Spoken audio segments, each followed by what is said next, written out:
Hi, in this video we'll show you how to register an account in our app. In the home page, on the top right corner, click on Login or Register button.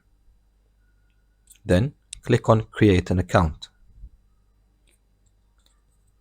Here you type your first name, then you type your last name.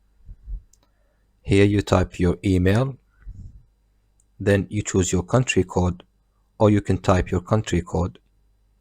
Then you type in your phone number. Here, type in your password.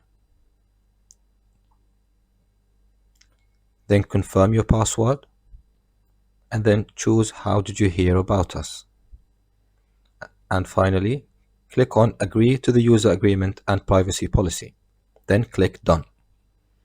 Now you'll be sent an email to activate your account. So you need to go to your email. You'll find a message with a link. Click on the link to activate your account.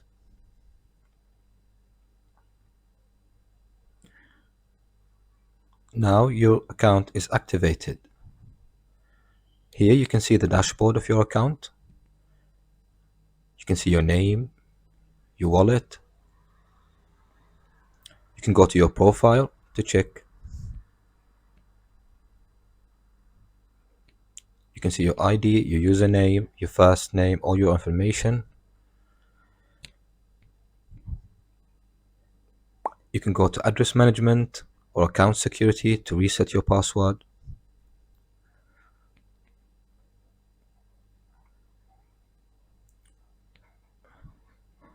You can also click on the edit button on the top right to edit your information. And you can also manage your wallet. You can see your wallet balance. You can recharge your wallet. You can also go to products, orders, and you can go to the shopping cart as well. Also, if you go to store authorize, you can manage your Shopify shop or Light Funnels store.